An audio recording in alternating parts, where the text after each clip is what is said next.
আমি মনে করি অফুরন্ত কৃতজ্ঞতা সহকারে আজকের যুবতীরা জানে না এবং কখনোই জানতে পারবেন না যে তাদের বাক স্বাধীনতার অধিকার এবং জনসম্মুখে কথা বলার অধিকার কী মূল্যে অর্জিত হয়েছে।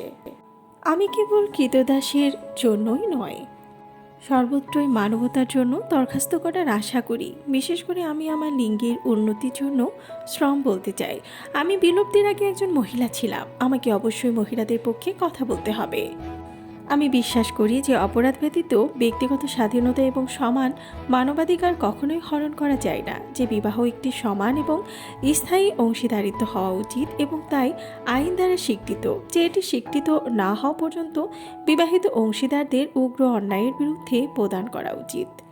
বর্তমান আইনের তাদের ক্ষমতায় সব উপায়ে, কারণ যাই হোক না কেন, এই ধারণার জন্ম হয়েছিল যে নারীরা শিক্ষিত হতে পারে এবং হওয়া উচিত। এটি নারীর কাছ থেকে একটি পাহাড়ের ভার তুলে নিয়েছিল।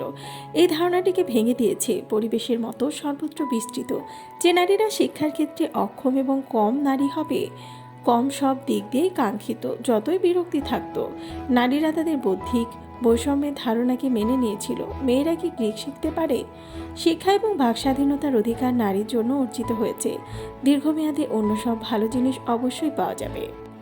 এখন থেকে জ্ঞানের গাছের পাতাগুলি মহিলাদের জন্য এবং জাতিগুলির নিরাময়ের জন্য ছিল। যদি একজন মহিলা ঝাড়া দিয়ে ডলার উপার্জন করেন, তার স্বামীর ডলার নেয়ার এবং এটি নিয়ে মাতাল হওয়ার এবং পরে তাকে মারধর করার অধিকার ছিল।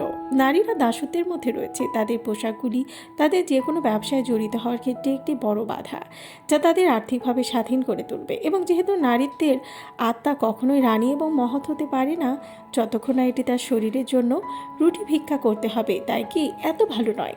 এমনকি বিস্তর বিরক্তর কারণেও, যে কারণে যে যাদের জীবন সম্মানের যোগ্য এবং তাদের পোশাকের চেয়েও বড়, তারা এমন একটি উদাহরণ দেওয়া উচিত যার দ্বারা নারী আরও সহজে তার নিজের মুক্তির কাজ করতে পারে। নারীদের ছেড়ে দিন, তাহলে তারা তাদের কাজের ক্ষেত্র খুঁজে বের করবে। এই কয়েক বছর ধরে আমি কেবল একজন মা হতে পারি, তবে আমি বিশ্বাস করি যে একজন মহিলার আসল স্থান হলো একটি বাড়িতে স্বামী আর সন্তানের সাথে, এবং বিশাল স্বাধীনতা, আর্থিক স্বাধীনতা, ব্যক্তিগত স্বাধীনতার ভোটের অধিকার। যখন আমি কৃতদাসী মায়ের চিৎকার শুনতে পাই, তার ছোট বাচ্চাদের কেড়ে নিয়েছি, আমি বোবাদের জন্য মুখ খুলি না। আমি কি দোষী নই? আমি ঘরে ঘরে গিয়ে এটি করতে পারি। যখন আমি বলতে পারি কম সময়ে আরও অনেককে এক জায়গায় জড়ো করা উচিত বলে, আপনি আপত্তি বা ভুল মনে করবেন না। একজন মানুষের জন্য দুঃখ কষ্টের কারণ এবং নৈতিক চরিত্রের পরিবর্তন হয় না, এটি একজন মহিলা দ্বারা করা হয়। একজন স্ত্রীর তার স্বামীর নাম তার চেয়ে বেশি নেওয়া উচিত নয়। আমার নামই আমার পরিচয় এবং হারিয়ে যাওয়া উচিত নয়। আমি বিশ্বাস করি যে নারীর প্রভাব অন্য সব শক্তির আগে দেশকে রক্ষা করবে। এখন আমাদের যা দরকার তা হলো নির্ভয়ে সত্য কথা বলে চালিয়ে যাওয়া। শিক্ষায়, বিয়েতে, ধর্মে, সব কিছুতেই নারীদের হতাশা অনেক বেশি। প্রতিটি নারীর হৃদয়ে সেই হতাশাকে আরও গভীর করা আমার জীবনের ব্যবসা হবে, যতক্ষণ না সে তার কাছে মাথা নত করে না। লুসি স্টোন ছিলেন একজন আমেরিকান বক্তা, বিলোপবাদী এবং ভোটাধিকারী, যিনি মহিলাদের অধিকারের প্রচারের পক্ষে একজন সোচ্চার উকিল এবং সংগঠক ছিলেন।